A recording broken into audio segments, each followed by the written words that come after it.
Welcome to Humor Career Insights, the podcast that helps professionals thrive and build meaningful careers in a changing world.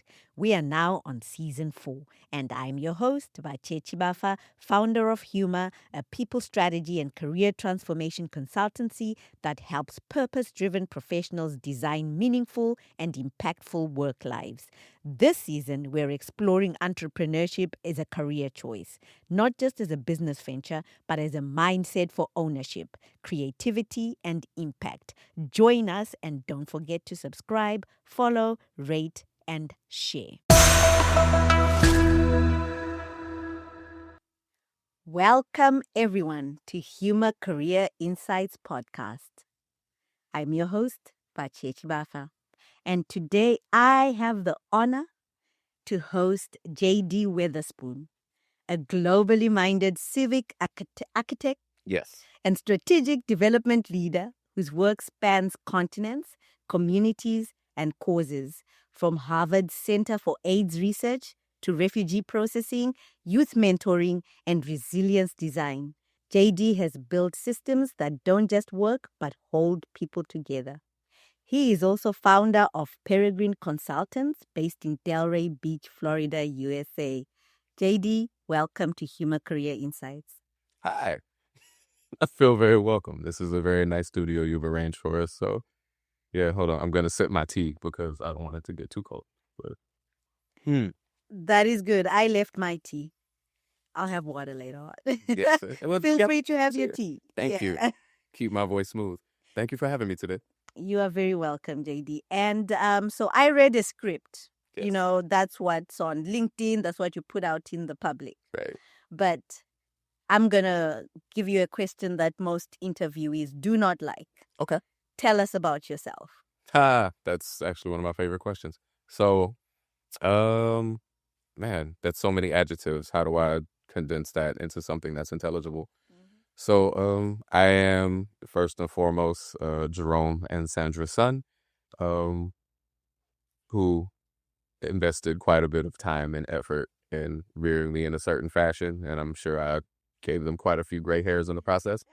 I would say next to that, I am Ori's dad. That is my 3-year-old son / little Buddha and also insurance beneficiary, who very much keeps me on my toes. And then I have the honor of being Kesa's life mate and guardian, protector, transportation, which is cool. So I said all that to say that I am a proud villager, so to speak, member of community. It's definitely shaped a lot of the way that I view the world. I am a chef. I am a dancer. I am an outdoorsman. I would like to think I can sing. Verdict's out on that. It depends on who you ask. I will not be asking you to sing today. I will not oblige that anyway, if you did. Yeah. And then other than that, I am a lifelong learner and journeyer, traveler. Everything else kind of falls under that. Dot connector. That's a good one. Yeah, I think that's what we connected on. Yes. The traveler, the journey bit, and your global mindedness. Yes. Yeah, that's what connected us. And we're going to talk about that a little bit later on. Yeah. But to follow the script, so to speak, I would like to find out about your career journey. What has led you to Peregrine Consultants? Curiosity about animals. So Animals? yeah. The peregrine falcon. So yeah, I've always been very much like a nature kid. I've loved the outdoors, and probably growing up down here in South Florida, it's kind of a great place to get into birds because we get so many of them. So it's this interesting place where every fall really, but leading into the winter, starting around this time of year, as you notice, the license plates change because that's how South Florida works. The leaves don't change, the license plates do. And so we call the visitors from the north snowbirds, and that is historically, as it got cold in other places, the birds would flee the snow by flying south. Snowbirds. Yes. So it stems from snowbirds. Okay. Yeah, starts with the birds. Another fun fact about being here is this is also like the northern rim territory for a lot of migratory birds from South America and the Caribbean. So you get to see quite a bit of a lot. And I developed a fascination with falcons and hawks because we have those here. And peregrine falcons are like the fastest. I'm getting into my full-on nerd moment, but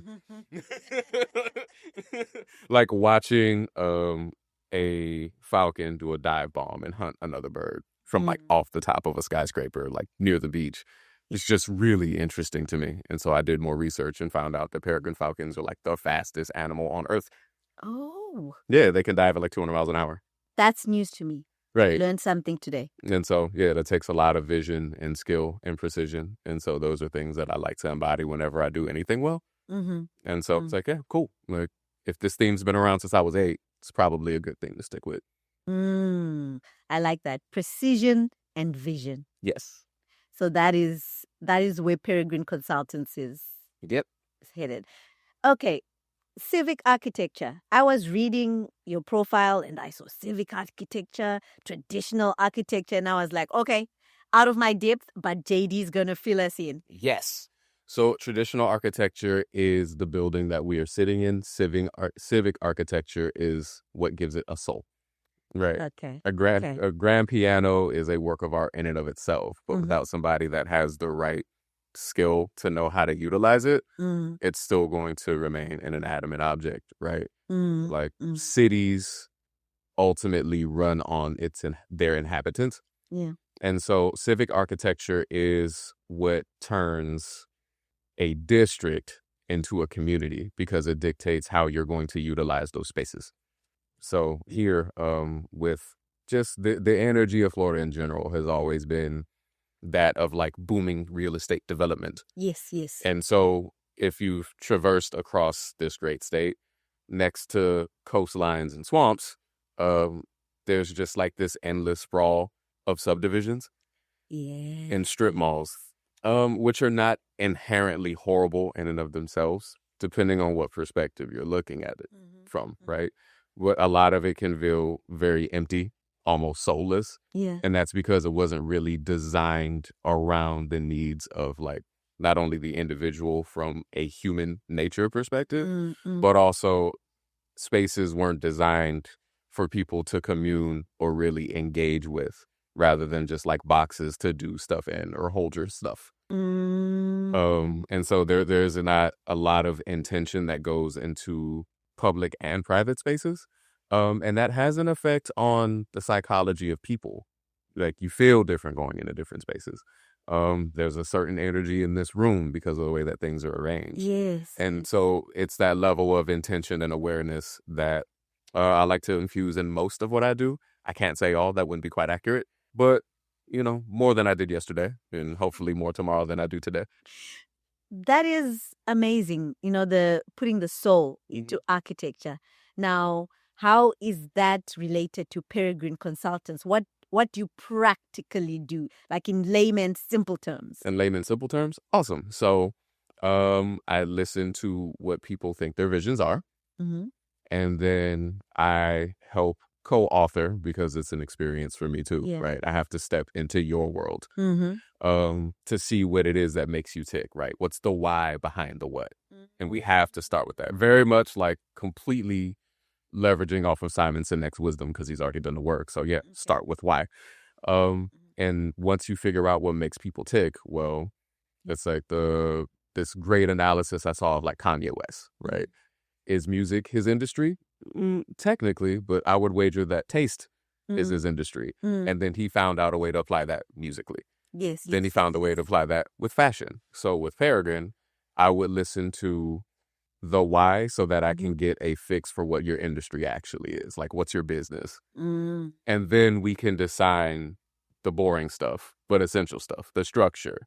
How do you need to silo teams if you're going to have them? What platform you need to use for your website?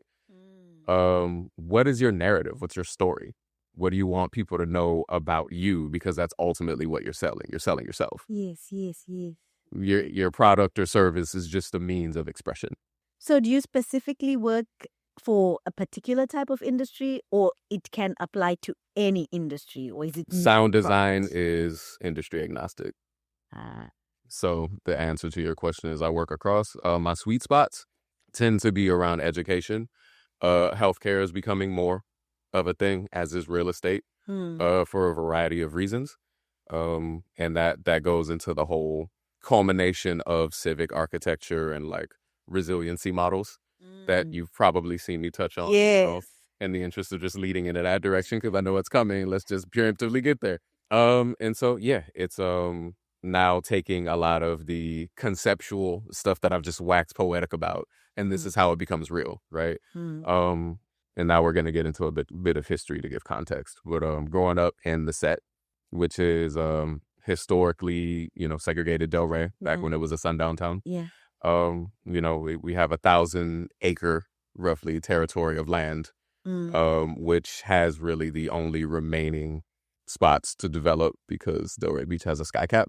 So no buildings can actually be taller than 150 feet. Really? Right. So that's why they don't have skyscrapers here. You literally can't. But I've noticed it's like they just flat. Stop. Yeah, it's very flat. Which I kind of appreciate because now you can see the sky still. But anyways, a lot of the set resides in like opportunity zones and hub zones. And so like a lot of real estate developers are always trying to build more houses or more office spaces. Yes. But there's like no economic ecosystem that will allow people to actually support it. Like the average median income, not the average median income. The median income for that entire side of town is like maybe $85,000. So who can afford anything? So then what would be the point of having more office space? Like that's not really something that's going to benefit like the local populace. And so by leveraging all of the subsidies that come through like these federally designated pieces of land based on census tracts, and then, applying that with some private financing, talking to municipalities to get, the phrase has eluded me because I'm on a camera and I'm still somewhat nervous. But there we go, municipal bonds.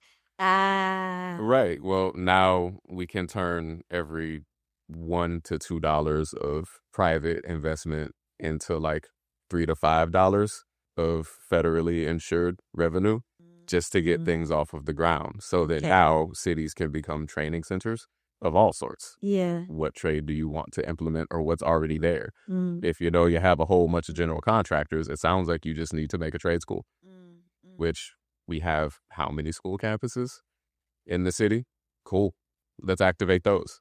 So now you can begin to lay the groundwork for what the future generation of laborers and potential entrepreneurs are. There's development companies out the wazoo. Yeah. It should not be difficult to create a pipeline from the high school that's across the street. There's already a program what's called Eagle's Nest, so kids are learning how to build houses.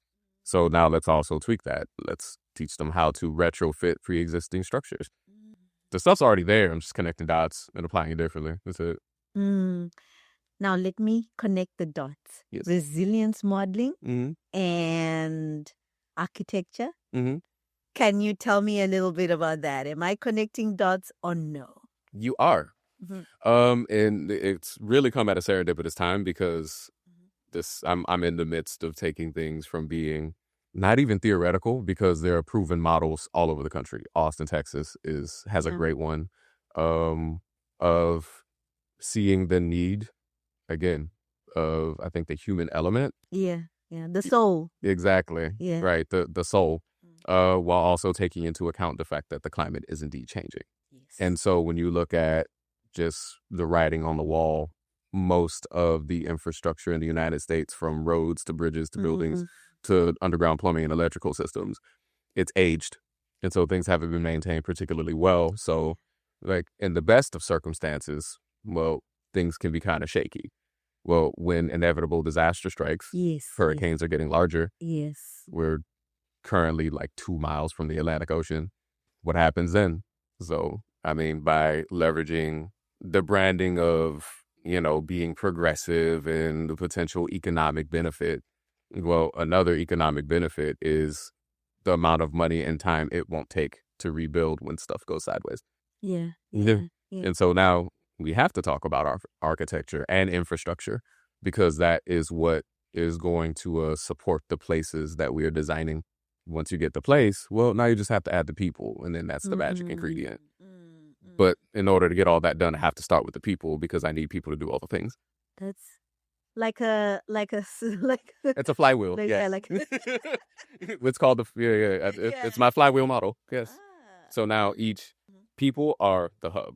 From the people come the spokes. That forms the wheel. Yes. But each keeps itself, and it just builds momentum. And eventually, it will run itself. So that's the goal. If you can't step away for 14 days straight and then come back on day 15 and still see something that moves, you don't have an effective system. That is true. People love it when I tell them that.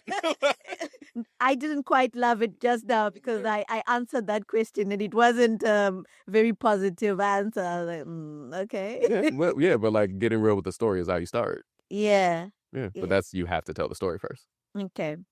Can you, without breaking any confidence, can you give us any practical examples, like any pilots that you are working on? Oh, absolutely. Man, it just started. I'm really excited. Mm-hmm. So, step one, without giving away too much sauce, I've been very fortunate to be able to engage with YMCA of Southwest Florida. And so their Rise Up youth mentoring program specifically for teenage boys, which is a highly overlooked demographic, especially when you talk about teenage boys of color. And there's a variety of political and socioeconomic implications behind that we did not come to this podcast to get that deep into because that's a whole other podcast. Yes. You know, the lack of civic design around supporting the needs of teenagers at a very critical bridge between childhood and adulthood has left a lot of room for potential. And so I found that a lot of the most effective programming when it comes to people and development happens in the outdoors. For one, I take people's phones away. So for 3 days, no technology. And the reason behind that is, 72 hours without access to a screen will quite literally reset your central nervous system. So it gives your body a break. And so starting with that, well, now we can get into the nuts and bolts of personal development, leadership, identity, what it actually means to be a man in their eyes and what examples they have, and teaching them to learn how to articulate and identify emotions, right? That's step one. The next piece is putting all of those communicative skills to the test, and we're going to do some really uncomfortable stuff like walk 14 miles to the Everglades. And you're going to have to deal with whatever you're going to deal with. But that's where the teamwork and the camaraderie gets together because, well, now you have to push each other through. Great. Your legs hurt. You're tired. Awesome. What did you learn? How are you going to take this back? Great. So now we're back in civilization. How have you implemented some of what we discussed in your day-to-day life? All right. Now how are you going to apply that to what you would like your life to look like? Right? Now that's one piece, right? We're not going to solve the world problems by taking kids camping. No. Whatsoever. What we can do, though, is then take this initial proof of concept that it has left a mark. And, hey, I did all this hard stuff out there. Well, comparatively speaking, running drills at basketball practice or like doing an extra 10 minutes of reading isn't really that difficult, especially now that I know how much I'm capable of doing when I'm not distracted by my phone. Resilience building. The mic just dropped. or the light switched on. Yes. That's how we teach resilience. That is resilience modeling. Yes. And, when you were talking, I was thinking, when you said, like, when it resets your nervous system, when you take away all the digital stuff. Back home in Zimbabwe, when we go to the rural areas, there's like usually, so now there's Starlink. So unfortunately, you can't really, you can't. If you want to remain plugged in, you can. You can. Yeah. But when we would go before, no phone. Like no service. You could not communicate. And what was there was fresh air. Clean water. Clean water, yes. And just the connection. Because because you don't have digital devices. You're connecting with people. That's all you can do, right? Talk, go out to the fields, walk around, throw rocks in the river. Exactly. Right. Yeah, and the reset is amazing. the mental clarity when you leave. Right. It's like, wow, I needed that. Just that break, it really does reset you. Right. So now we take it to the next step, which is making it intergenerational. And so it's not just about young men, it's young men and adult males. And so now we have simultaneous running groups where we're doing specific work that is tailored towards helping young men bridge that gap. Because as a culture, I mean, you're from Zimbabwe, so that's different. Like, yes. Like you can if you probably wish to, you could trace your lineage back 10 generations. It will probably still be in Zimbabwe. Yes. Well, yeah, it was Southern Africa. Right. Yeah. Within the region, whereas in the U.S., we're all mixed up. And so, like, there's no real clearly established rite of passage. And so what we've noticed is just statistically, you have this phenomenon of men in their 30s, 40s, and 50s living sort of a protracted version of their 20s. You know, and maybe they've acquired, you know, a spouse or kids or, you know, some trappings, houses, cars, credit card debt, student loans. But like psychologically, there hasn't really been a switch. And a lot of that is because there's the absence of ritual and ceremony. Yeah. Right. Yeah. And that, which is another critical detail of civic architecture. Like you do need to, you know, hey, we're going to leave now. We're going to go up on a mountain. And then once we're done doing whatever we need to do, you're going to come back to the village, possibly humbled, but certainly empowered. Yes. And then you're going to have to reintroduce yourself into society because, you know, for young men, it's, we got to stop chastising them for having a certain type of raw strength. Like that fire and that power is good. What we need to teach you to do is how to channel it. And so you have to transmute and understand that like you have this extra strength because you're designed to serve and protect. Whatever that looks like, you know, we're not fighting lions and tigers, but maybe you do need to learn how to be a bit more like emotionally intelligent because that's what's really going to be critical when it comes to leadership. You have to know how to explain things to people. And also like empathy is going to be critical because that's what's going to give people the buttress of trust, right? Because development moves at the speed of trust. Yeah. Right. And so it's a different era, right? And that requires not only a different type of man, but I think a different type of human. Certain things will never change, right? There is nothing new under the sun. So you still need to understand how to like eat and clothe yourself and shelter. Like Maslow's hierarchy is always going to exist. But the level of changes, much of which are man-made, but they exist nonetheless, are something that's kind of unlike anything our evolutionary ancestors have had to face. And so we're dealing with things we've never dealt with before as a species and as a planet. And so that means we're going to have to evolve into a version of ourselves that we've never been, which means doing stuff that we've never done before. Yeah. When you talk about, like climate change, you know, there's a lot of new things that are happening. What's happening faster? Yeah. Climate's changed a few times. Yeah. That's true. Faster for sure. I mean, a great example is, I mean, you've lived here all your life, right? Most of it. Yes. Has it ever like been this cold? Is it not getting colder? No, if anything, it's less cold. Really? Yeah. Okay. Yeah, no, in the 70s, you are aware that it snowed in Miami before. No. Yeah. I know recently. Oh, no, that's further north. But no, like in your lifetime, it snowed in South Florida. Oh. The odds of that happening again, highly unlikely. Okay. Now, obviously, it didn't stick. Yeah. It is still South Florida. Yeah. But yeah, no, if anything, I would say like every summer for the last decade has been like the hottest summer on record. Yes. I do think that when it does, the shift in the jet stream actually is why you notice like a lot more snowstorms in the Southeast though. For example, like last winter when like there were snowstorms in Central and North Florida and Georgia and like Alabama. Well, the jet streams changed. And so that changes the way that seasonal patterns move just across entire bodies of land.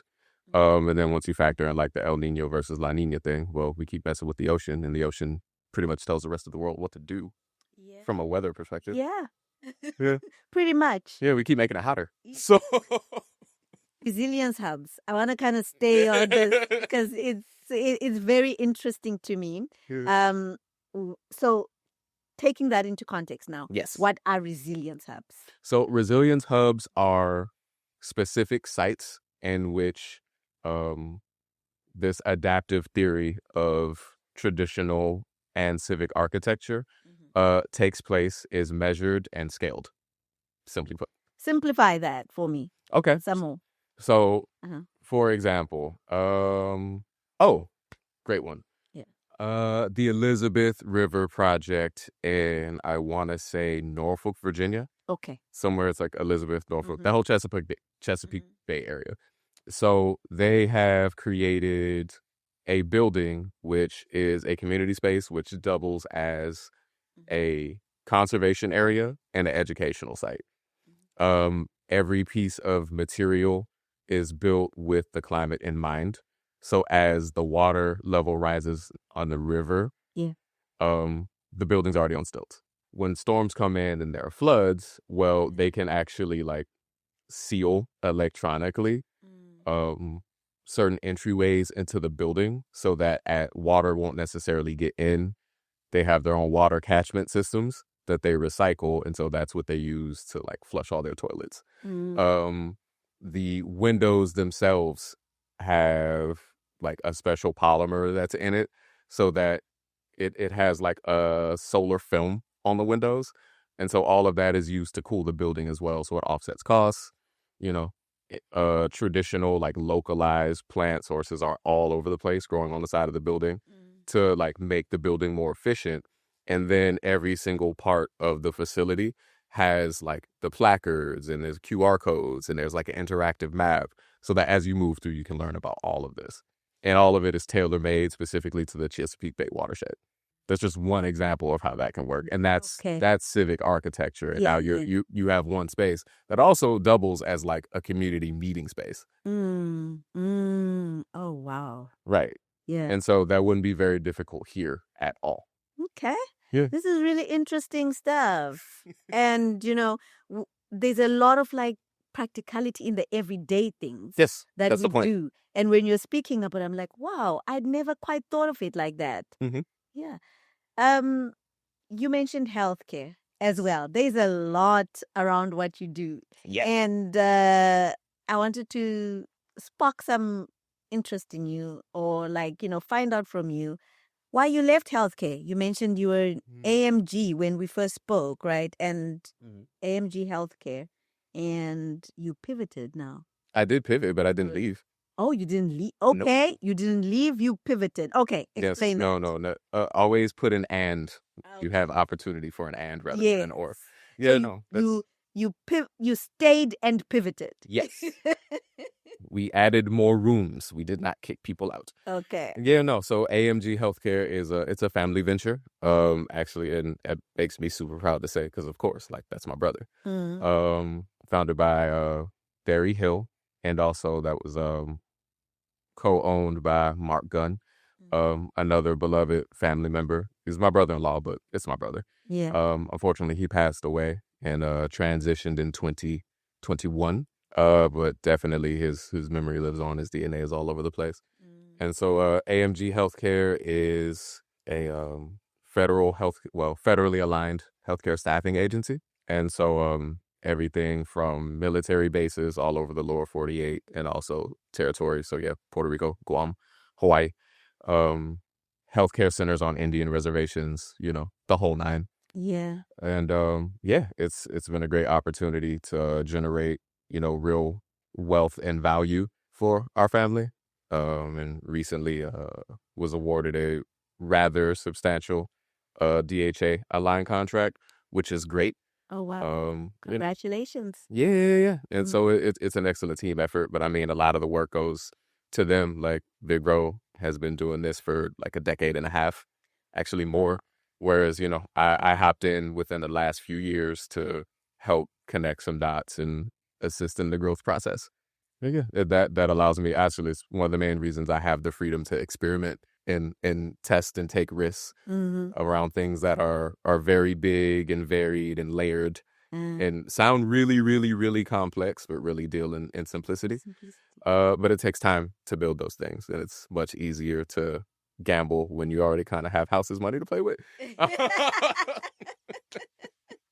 As I found in my going on a decade of entrepreneurship, yeah, man, we're gonna have health insurance. We good. If this doesn't work, which allows me the time to see things, I think, as an entrepreneur, not from a needs-based perspective, and really be able to take my time and do things right. Because once you get motion, it's hard to build new systems. And that leads us to where I wanted to take us in terms of entrepreneurship and building new things. You come from a long line of entrepreneurs. I mean, it's family entrepreneurship. Mm-hmm.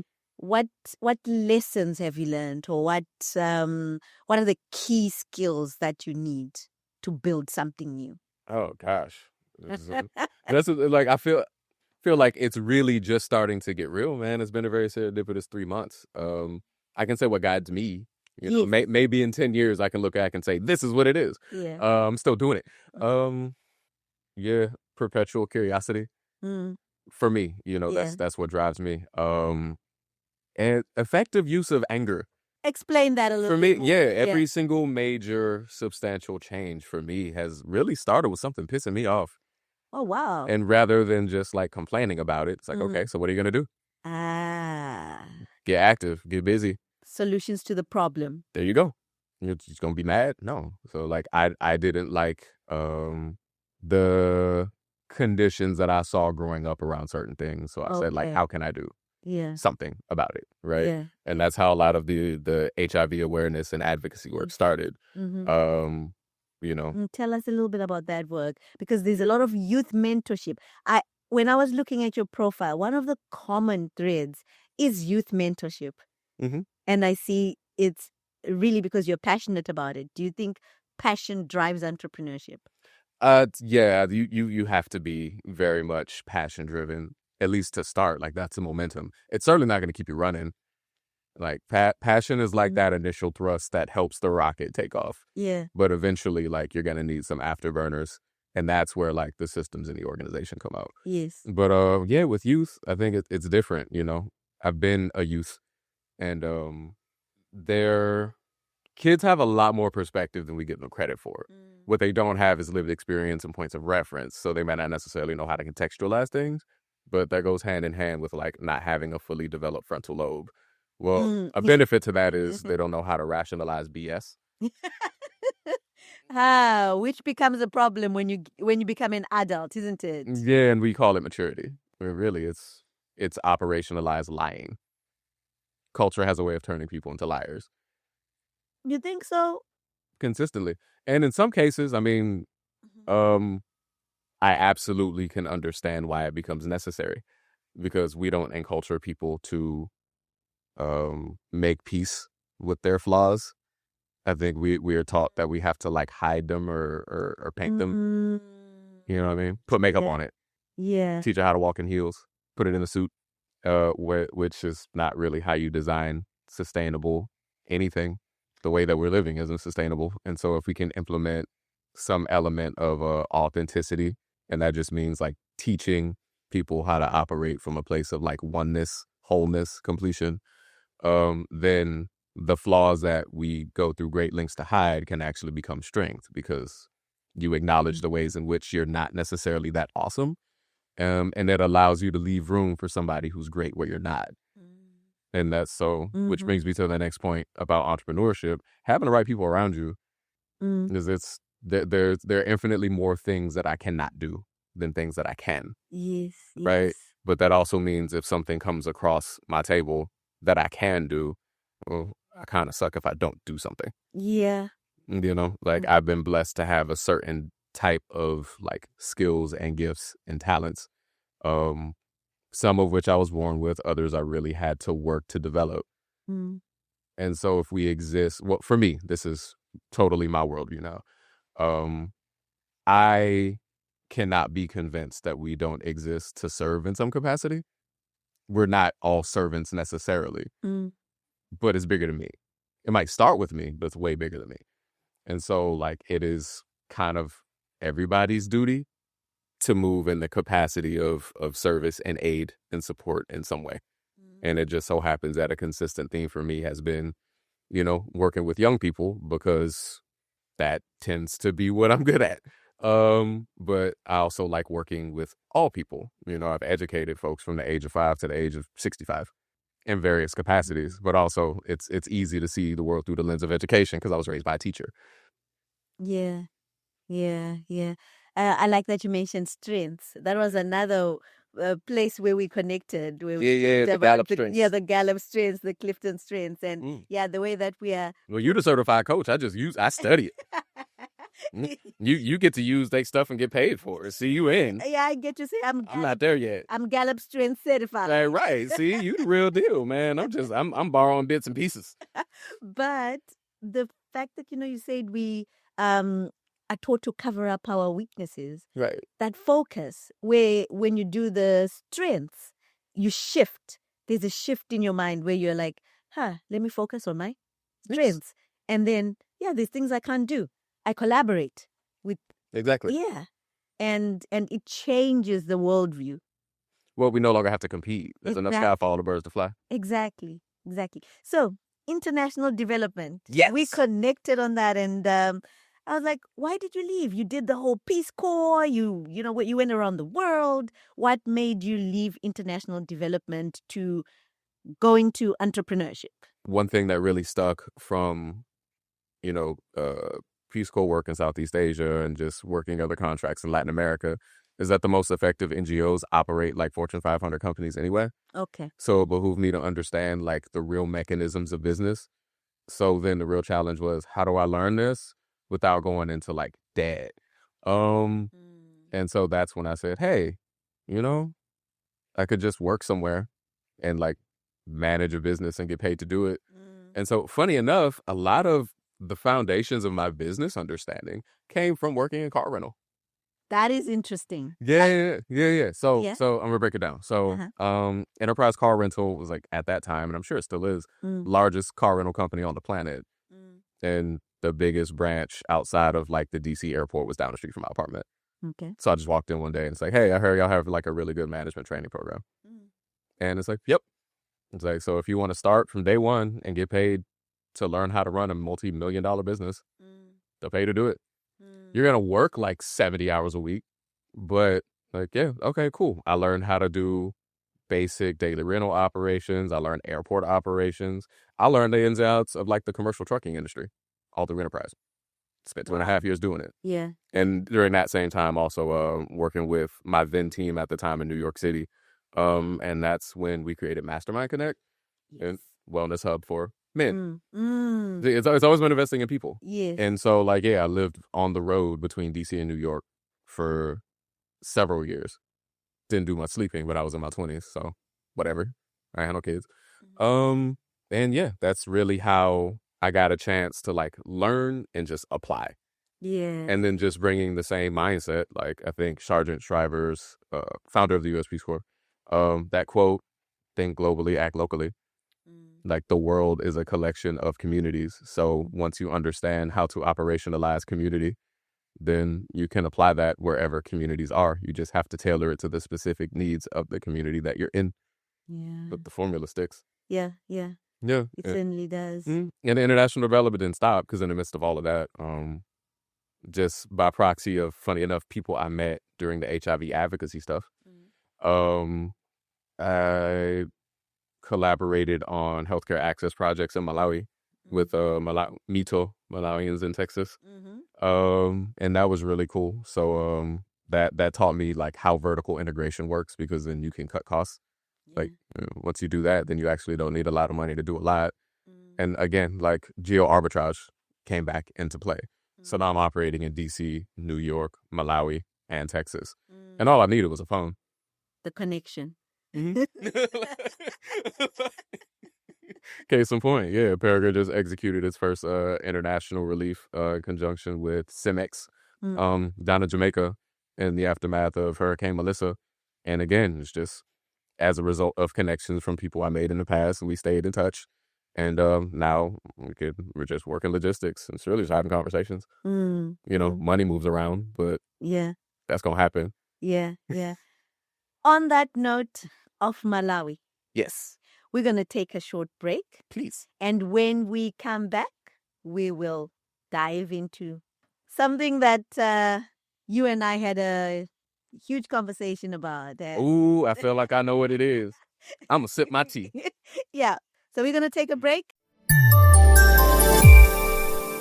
This episode is brought to you by Humor, the boutique career and leadership consultancy helping professionals get clear, get confident, and get hired. From CV writing and Clifton Strengths coaching to interview prep and leadership development, Humor is here to help you take the next step in your career. Visit humor.org to learn more. www.humhr.org.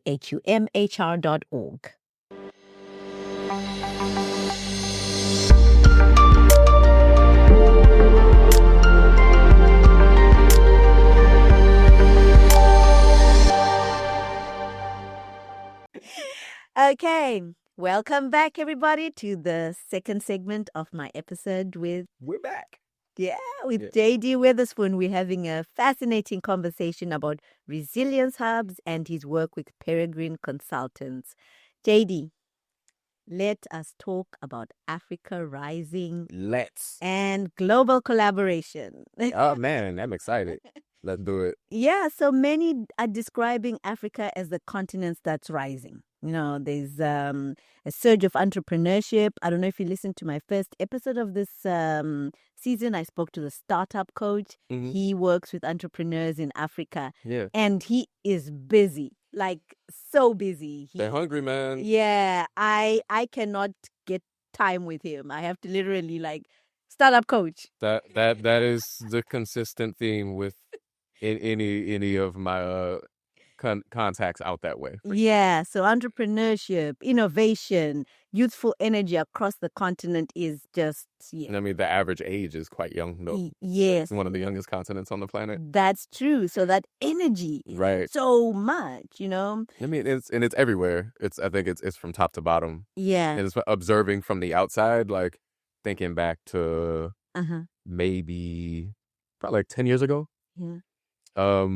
Media always leaves nuggets.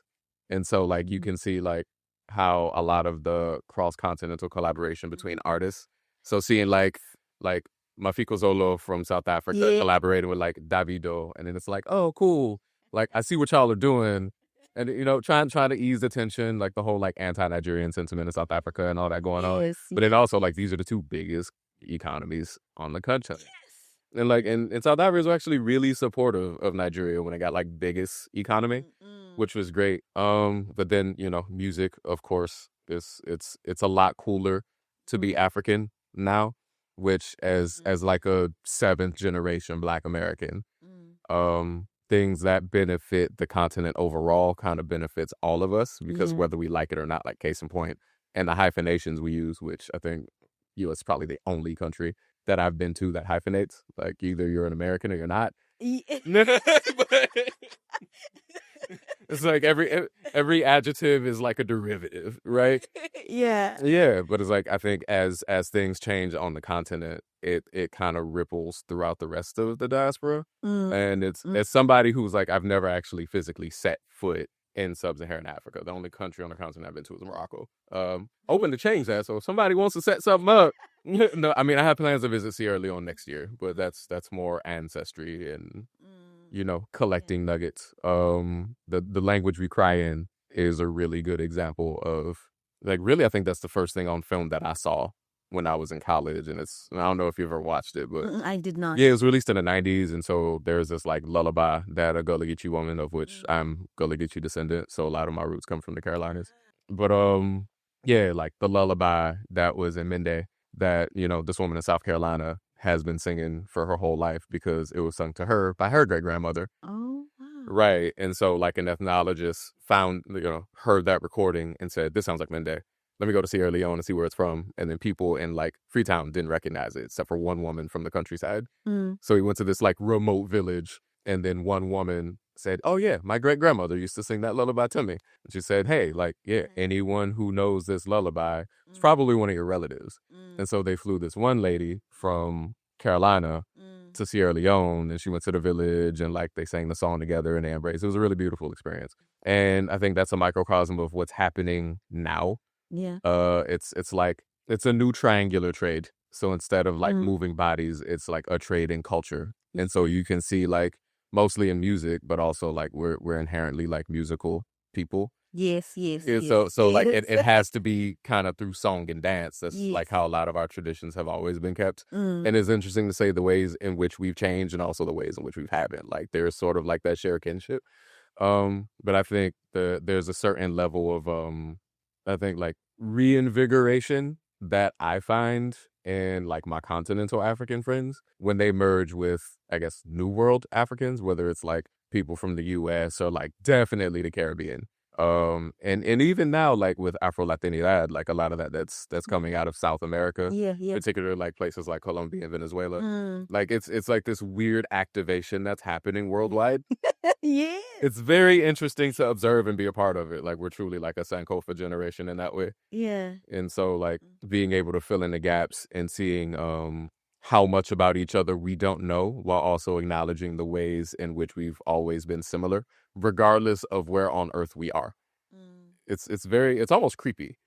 It really is. What I was pretty impressed by your knowledge of the continent, and yet you've never stepped foot there. Right. You know, it's the bits and pieces from like people in my global community. Yeah. The culture is the same. Tell me about your Malawi project. Man, so it's not mine. I don't claim it at all. I connect the dots. That's it. Okay. And so there's two parts. So one was the Ambubike project, and the other was the Timalechi Nursery School. Okay. I'll talk about the Ambubike project because I definitely played more of a role in that one. And so in a lot of peri-urban settlements, like the infrastructure is just simply not there to support standard ambulances. And also, like, a lot of the roads aren't necessary. It would make sense. And so there was this dynamic of people, like, dying en route to health clinics because their relatives have to, like, throw them in a wheelbarrow or push them in a wheelchair. And so there's this individual, Masa Chikapa. Yeah. And he's just really handy with anything. He can build wells. He can... You give him like a paper clip and he'll build a house with it. I don't know. Masa's one of those people. He's like MacGyver. And so we found out that he can find a way to fuse bicycles to the gurney beds from hospitals and make them DOT compliant.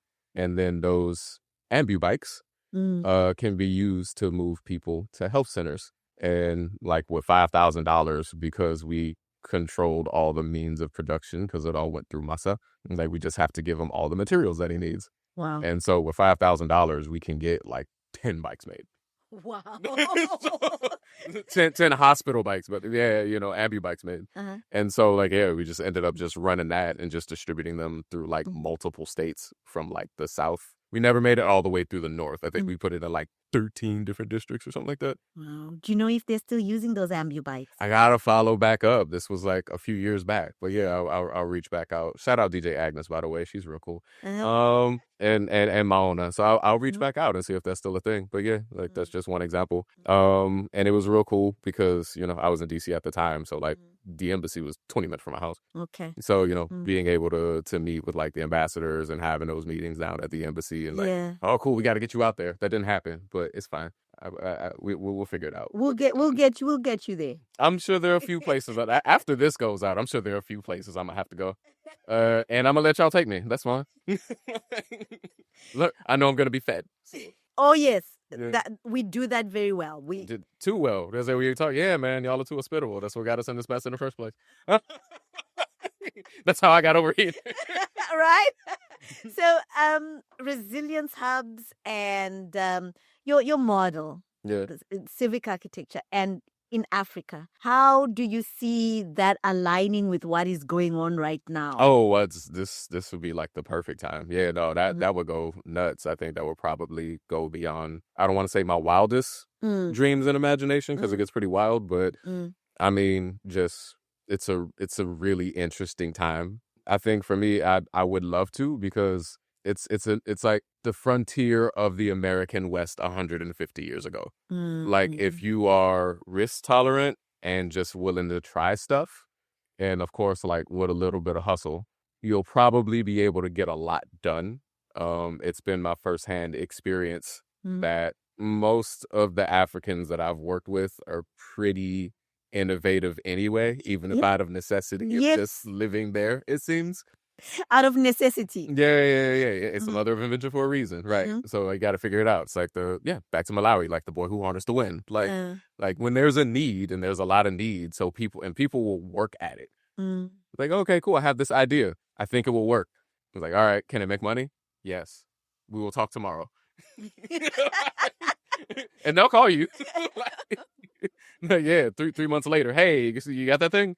So, I think the biggest detail would probably be how to bridge that gap in a way that makes the most sense for everybody. And of course, tourism's cool. I like the beach. East Africa has nice oceans. Yeah. I like mountains and hills. I hear Rwanda's pretty good for that. So, I think there's a lot of possibility to be had there. And also, like we could probably make some money too. Nothing wrong with that. Nothing wrong with that. That's not the primary, but the outcome supposed to be income. That's what Master P told me. So yes, that was a question I've been asking, that purpose and the money. You need both. Yeah. Does purpose follow the objective to get money, or is it the other way around? For me, that goes back to the entrepreneurship question. Purpose I'm a very purpose-driven person. I genuinely move under the conviction that I am here to accomplish or carry out the errand that my ancestors have sent me on. And so that drives a lot of my why. And I feel when I organize and rally behind my purpose and I move properly and I have the right systems in order, then yes, profit comes out at the other side. So there's a gap, when you were talking, like there's a gap in, okay, I won't say maybe the whole of Africa, but I think it is when we're very innovative, there's a lot. Yeah. And like you said, out of necessity, we'll get things done. The gap is in the processes. The gap is in... It's haphazard. Yes. The gap is in, okay, you'll tell me you want something done today, right? And let's say I'm an electrician or whatever. I'll figure it out and it will get done. But how I got it done is not... It's not written down. There's no process. Africans love it when Americans tell them that. No, it's true. Oh, it's absolutely true. They just don't like it when you tell them that. Yeah, because if you come back to me tomorrow and say, hey, I need that thing again, I'll be like, okay, let me figure it out and I'll give you something different. Yep. But you want the exact thing. I want the exact same thing. Yeah. Replicability. Yeah, replicability is just not there. Do you see any sort of alignment between the work you do and that gap? Oh, 1,000%. So now the only real X factor here is like the human element of it. Yeah. It's quite frankly, it's a fundamental aspect of my personality that's been a real paradox for as long as I can remember. Like, yeah, I'll tell you a lot of things. I'll never tell you to lie. But that also means I'm probably going to tell you some stuff about yourself that you're not going to like the sound of. Managers also really appreciate that too.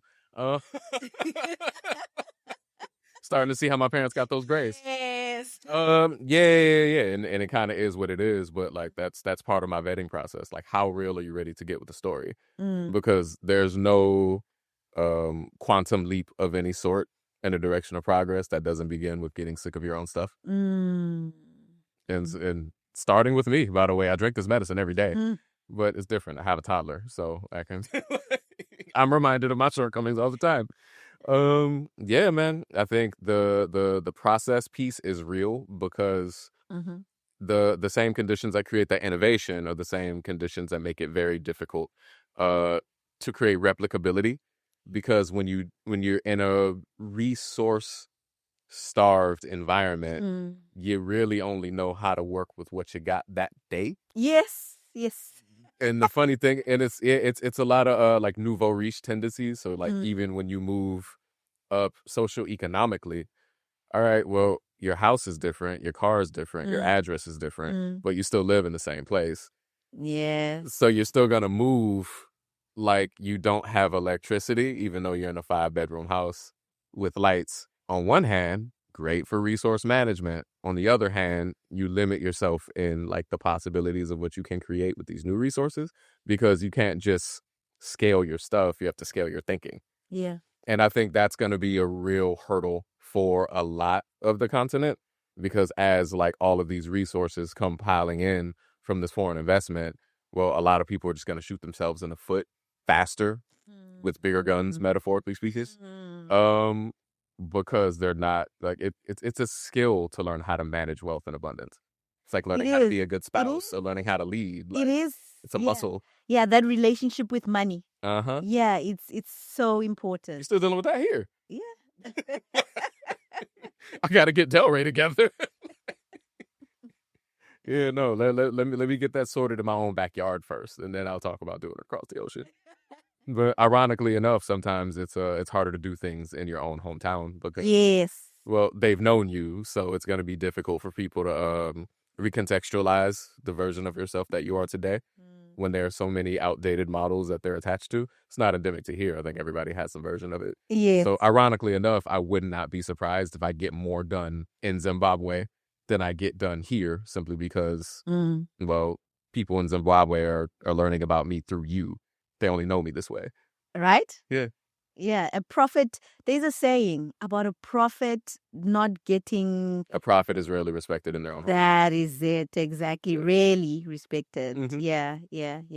You mentioned that you're still living here. The mindset. Yes. Yeah, we're still living in your head, no matter what changes, right? There, wherever you go, there you are. Yes, the mindset. Now, the mindset in entrepreneurship. Yeesh. Yeah. Is this, what can you say about that, basically? What sort of mindset is critical for success in entrepreneurship? Adaptability. Yeah, because things are always changing, right? Yeah. Like when I started, we started Mastermind Connect with like $400. You know what I mean? And just had to figure out how to make it stretch, which means you probably have to learn how to do a little bit of everything, or expenses add up real quick. Now in this case, on the Peregrine side of things, off to a good start because of the foundation that was designed, for 17 years of doing advocacy and community organizing and being a social worker and an international development professional, to an office salesperson, and now business owner and also parent. Like a lot of those skills overlap quite a bit. Yeah. When you're working with little kids, you're always in sales. That's true. You want them to eat like vegetables instead of candy. You got to figure out a way to package it. You got to brand this as an awesome experience. Otherwise, like, you going to lose the Cheetos every time. Every time. Ain't that right? Listen, it's a multi-billion-dollar entity designed to appeal to all of the base impulses of your kid and also you. Yeah. So like taking a lot of that sauce and just applying it to everything else in life, because it all comes down to like knowing how the brain works. And so the mindset for me is just like continue to be sort of a mad scientist. What makes me tick? Yeah. Cool. That's how I need to run my environment, like my ecosystem. On the other hand, it's like what makes people tick. Yeah. And like, again, perpetual curiosity. Like there's a way that your brain works. So I need to like listen and observe. So then when I deliver something to you, it's going to cut through all of the noise that we have in here. Yes. And it's going to stick. Okay. Yeah. But then I got to turn around and do it for the other 10 people in the room. We will need to end with that. We'll need to end our conversation with the perpetual curiosity and making it stick and being able to replicate that. Yes. We have had, I think it's over an hour now, isn't it? Yeah, we've been running. Yeah. We've been running. Yeah. And we need to end, and maybe we can talk another time. But before I let you go, I have rapid fire questions for you. Please, let's get it. One word that captures your entrepreneurial journey. A journey. Journey, yeah. Okay. Travel. It's a trip. A book or thinker that most influenced your approach to systems design? Atomic Habits.